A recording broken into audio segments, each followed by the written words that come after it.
This is Bitnar Talks, the engineer takes on construction. Episode 39.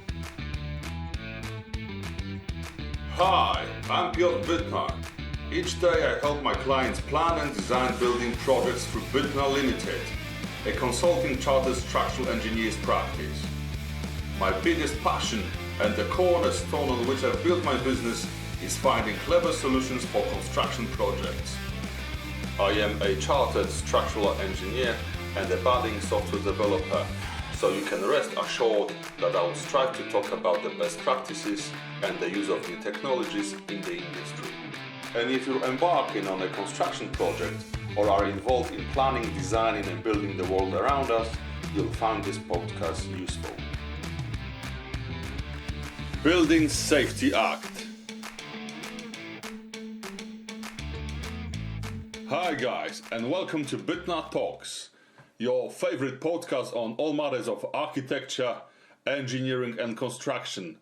It is Thursday the 12th of December 2024, and I'm here back with you with the 39th episode and information on Building Safety Act. Can you feel it in the air? The warm smell of a turkey, tofu, carp, or whatever else you stuff yourself with during Christmas? I certainly can. This is the 39th episode of the podcast. I cannot believe that it was nearly a year ago when I decided this is it.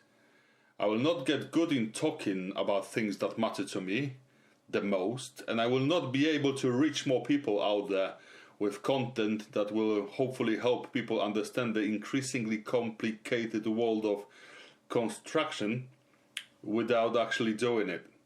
So I went and started. The intro to this episode is still the original, very echoey recording. I did that in a very small room with nearly no furniture. So all of that reverberation comes from that. Recording at the side of the everyday life and operating of a business isn't for the faint-hearted, but it is a brilliant way to make your thoughts more organized and think about the topics in more detailed way. The act of formulating a thought that will hopefully reverberate with the audience is a great personal improvement tool, and this is how I see it. It definitely became easier during this year to deliver this episode for you, but there is still a long way to go to make it in a format more palatable and easier to digest. Bear with me though, I'm not stopping yet. The incremental improvement is the name of the game, and I hope you will see this happening in the coming year. I still have one more episode planned for this year though, to close it on an even number of 40, so the year does not end for me just yet. I will record the last episode in the same echoey place I've recorded the first, to give it a nice closure. But right now, let's get to the matters at hand, and it is a big one, the Building Safety Act. So without further ado, let's dive straight into this.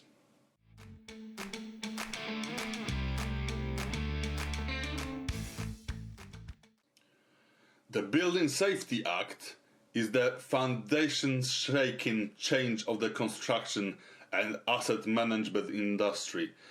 I think I'll start strong with the question we hopefully have an answer to by the end of the episode. And the question is, have the industry finally agreed that there are no winners in racing to the bottom? And are the days of risk dumping over? Or is the act another toothless consultant coffers and reaching legislation? Interesting question, isn't it? And hopefully this episode will answer this question for you. Or maybe bring some more questions about. This episode will give you a broad brush, no BS overlook at the current state of the affairs within the industry, reminding you about the main changes that came to full force this year, closing with a crystal ball look at what to expect in future. So let's have a look into the nitty-gritty of this proposal.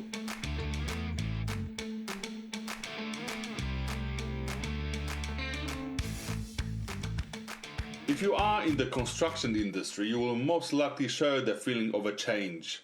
But when you look at the industry from the outside, you will see organizations trying to make sense of the new requirements to remain in the game, or try to pretend their competence to get a competitive advantage. The fact of the matter is, neither the legislator and the bodies that it created, nor the industry itself or the participants have done this previously, so we are all going through the hurdles of a steep learning curve.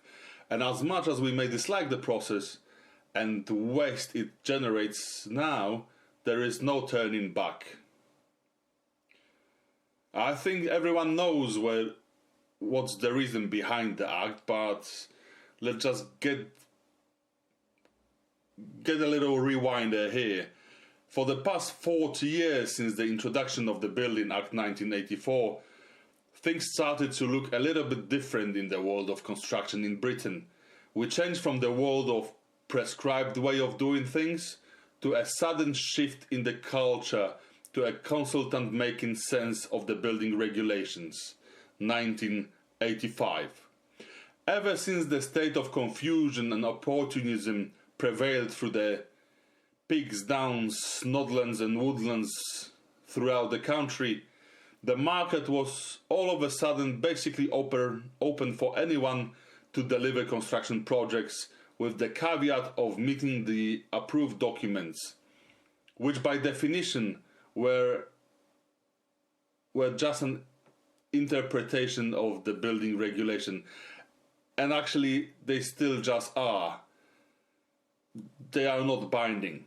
But they are the only way the building control officers, or as they are called now, the building control approvers in England, can justify their actions. So grew a culture of lack of project definition, as the project could go through the legislative process with a minimum of information and making work happen as the building was constructed. This unfortunately culminated in the tragic events of the night of 14th June 2017, when 53 adults and 19 children lost their lives due to the incompetence, greed and complacency of people involved in design, specification, approval and construction of the envelope improvement works. The tragic events that engulfed Grenfell Tower were a trigger to a change, and that change came in the new legislation called the Building Safety Act 2022. The Building Safety Act has an overarching and overreaching impact on the existing legislation.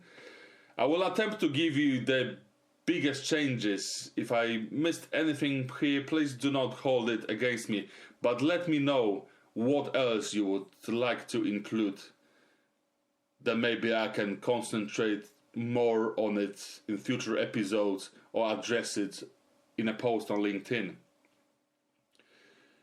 Starting with the big guns here, the influence on the primary legislation, which is Building Act 1984, which is now amended, Health and Safety at Work, etc. Act 1974, Defective Premises Act 1972, Housing Act 2004 and Landlord and Tenant Act 1985. That for primary legislation. The secondary legislation was impacted also. So we have new additions to Building Regulations 2010, Fire Safety England Regulations 2022 and Regulatory Reform Fire Safety Order 2005. It's worth also to mention that there were some changes in the leaseholder reform legislation where leaseholders were often left holding the bag when it came to paying for cladding removal and other safety fixes. The Building Safety Act now brought in measures to cap their liabilities and make developers and owners shoulder more of that cost.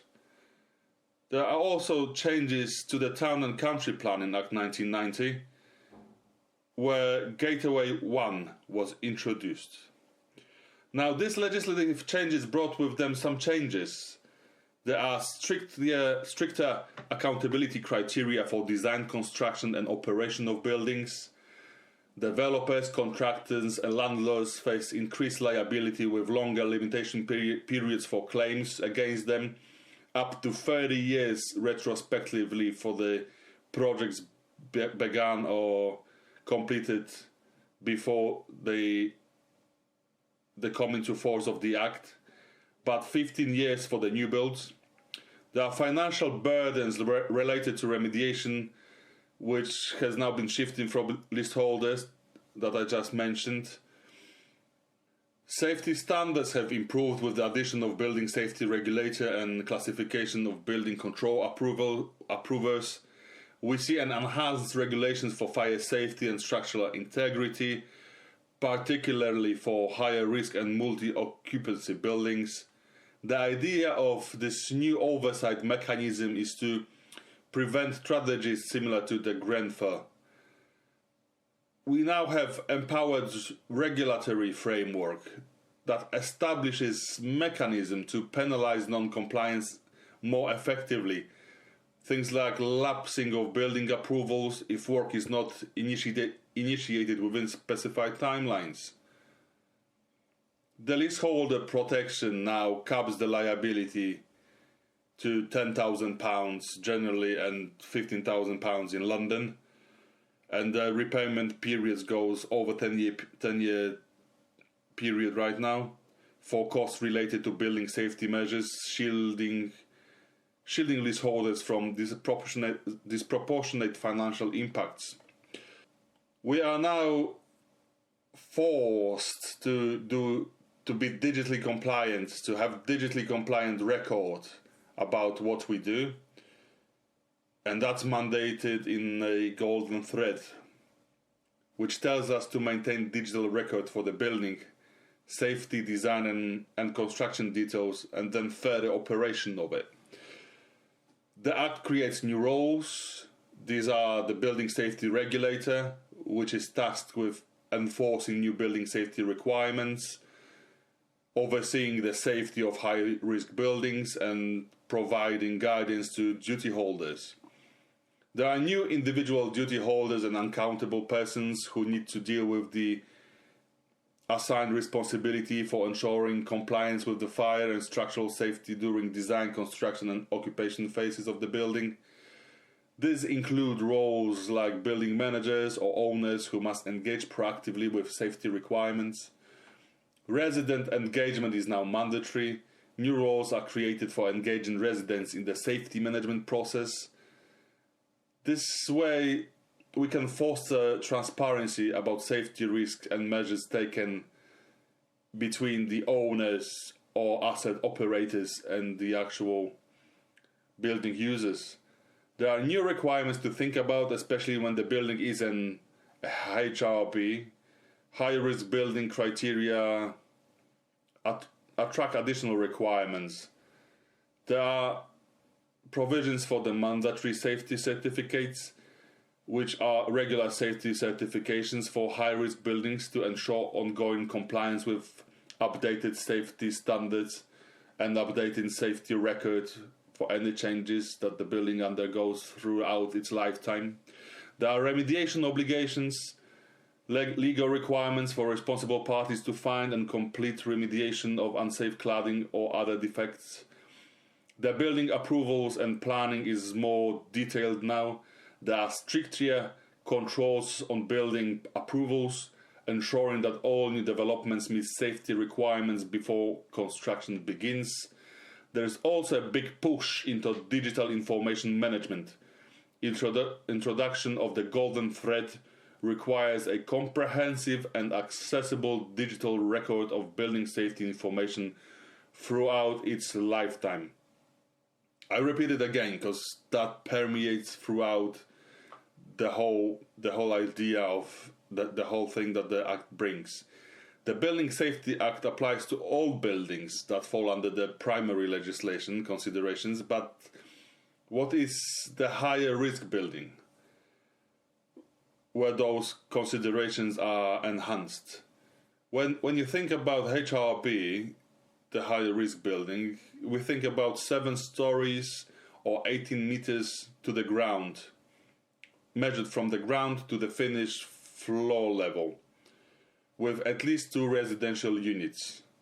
Residential units, when we talk about residential units, we think flats or living units, but not the ones that come under the consideration of institutional or business use. Buildings like hospitals, hotels, barracks, military barracks, although they could be considered as living accommodation, that they aren't here. Alas, but maybe in future cases they will be. They could be considered if there are two residential units that are separate, so mixed type of builds do fall under this consideration. The golden thread is simply put a digital record of the building from cradle to grave. There is now a big race in how to make this digitally feasible, and it shows points of contention, but we are on the right track, I believe. There will be some years before we will have a good workflow and similar unified across all of the stages of design, build, and then asset management, but I think we'll get there eventually. The biggest problems are the differences of the requirements and need of information at the different stages of the building creation and operation. You need different information for the design, different for build. It may vary as built, and then again it may vary again when the building is alive and then undergoes some changes or maintenance. Now, gateways have been introduced to control the process a little bit more for the higher risk buildings. And simply put, these are checkpoints to assure the building is well thought through from the concept down to completion. There is a gateway 1, which is basically that impact I've told you earlier about at the planning stages of things. It is at the concept, the planning, and it's not mandated within the bill, but it is required that a high-risk building is thought about holistically from the perspective of fire safety, even before the planning is granted. So you see, we approach the building fire safety from the word go, not trying to address it later on. Gateway 2 is the stage where would we normally consider it as full plans approval stage, where the building design needs to be approached holistically, approved, and it should be shown that appropriate provisions for quality assurance are in place for the works before the works can commence. Gateway 3 is the last stage here, where we need to prove of compliance of as-built building, and its digital record needs approval before the building can be registered with the Building Safety Regulator, and that registration is needed prior to the occupation of this building. Now, it's a very important thing here, and it's being talked and discussed right, left, and center, and that is competence. It hasn't been yet defined in 100%, albeit there are some directions there made by the institutions and standard documentation, but before it is in the legislation, it's still not that really meaningful. But in any way, the competence, it is simply the requirement for those appointed to work on a higher risk project to have the relevant skill, knowledge, experience and behaviors necessary to undertake the role. Now, this statement, you can see it almost everywhere. And most of the good designers will have skill, knowledge, and behaviors. But the experience, well, we've seen by where the actual industry is, we can tell that whatever experience we got to that point is worth nothing. It's basically a bad experience. It's experience of pushology, the experience of trying to deliver buildings not holistically, not approaching them holistically and safely in most cases. So experience is a tricky one here, and I'd say you can gain the experience if you have enough skill and you have the right behavior, the right culture, and the right approach to the matter at hand. You see, most of the buildings, they are pretty much the same, but different. And trying to think that every single one is something completely different, I don't think is a healthy approach here. The industry showed, that currently no one has the experience, but that can be carefully gained if the right skill, knowledge, and behaviors are in place. There are PAS 8671 documents issued to give some guidance in this regard, and the competence applies to the duty holders, the principal designers, principal contractors, designers, contractors, building control professionals, and persons responsible for building in occupation. Interestingly, we are, within these documents, then sent further to BS 8670 standard, where we can get more directions. Unfortunately, the standard is £430, so for small designers, it may not be the most appealing prospect, so much for the dissemination of knowledge in the spirit of increased safety, right? Well, someone needs to make the money on it, don't they? And we know who that is. Anyway, we drive the profession as professionals, and we need to upkeep those standards. In the gist, we need to know the legislation, how to apply it, and how to control the design and construction process, and then asset management process. If we're competent in doing it, we know what we're doing, we know what we don't know, but then we can obviously research and gain that experience during any type of project, then we are on the safe side.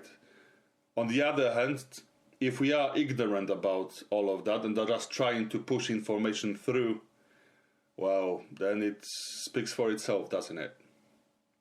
Perhaps that is why most of the BSR applications are rejected or delayed, or they are delayed quite severely. Well, all that is good, all that change is good, but what can we expect next? What do you think? There is still a period of ongoing concern surrounding the actual execution of the golden thread and competence of all parties involved to coordinate and maintain the information. As I just mentioned, it's all about this behavioral skill, knowledge, and behavioral approach. Experience, I think, it should be taken out of the equation. We already have a lot of people with bad experience, and that's proven, and that end up with Grenfell Tower happening. So let's just take that one out. The institutions and businesses and landlords, they are sort of, they got used to, for the past 40 years, to the idea that you can keep on pushing the information through the systems and it will eventually go through. And it seems to be the same approach all over again. Not through everyone, but most try this approach, and we have quite big delays right now with all of the processes. Not to mention the lack of great communication between the Building Safety Regulator and the actual industry. That's quite complicated too, and not everyone know where to look for the information. It's not greatly communicated, but we get in there, and eventually it will be a breeze. It will be something that we just do on a daily basis. So going back to the execution of the golden thread and that competence of all parties involved, in the coordination and maintenance of the information. That's the important part here, that information, and we need to unify it. Obviously, we got our core beams and beam standards and housing standards, and all of them may be a little bit tricky to all put together. But yeah, there is a great push to be able to have this accomplished by the use of the technology. And it does look a little bit like the world of structural engineering when we get to the CAD assisted and software assisted design processes, where we manage to let graduate do the work with the aid of the software. But in the safety of structural engineering practices, there is always someone to overlook such on. But on the other hand, can we really rely on such oversight on the other actors that they will use software that will show compliance, that will actually be compliant in the respect of the golden thread? And that's a little bit doubtful, isn't it? We have learned from the past that the free market pushes for the best return, so the apparent competence gained in the software with a lack of oversight may lead to another tragedy. On the other hand, there are voices that would like to push for the licensing of builders, designers and project managers. Is this a viable solution? Perhaps it is, if aided with digital records. Such licensed individuals could assure the truth behind the record provided by less competent individuals. And if that won't be the case, we will be building a lot less, as licensing will remove many players from the game, as it did with the approved building inspectors. I am hopeful for the tomorrow. For me, this legislation gives arguments I can use whenever I am dealing with new clients, as previously this sort of arguments were falling on flat ears. So this is it, folks, the Building Safety Act in its full glory. What do you think? Has it been a great disruptor where you work? Have you changed your approach yet, or still pretend nothing is going on around you? Whatever your approach, it is that changes are here to stay. And I trust this is the final needed push for the digitalization of the architectural engineering and construction, as well as asset management industry. I will now spend some time digesting the 7 volumes of Grenfell Tower inquiry to bring you the lesson learned, pointers and thoughts to digest before the year closes and fireworks shoots, signaling the end of an amazing year.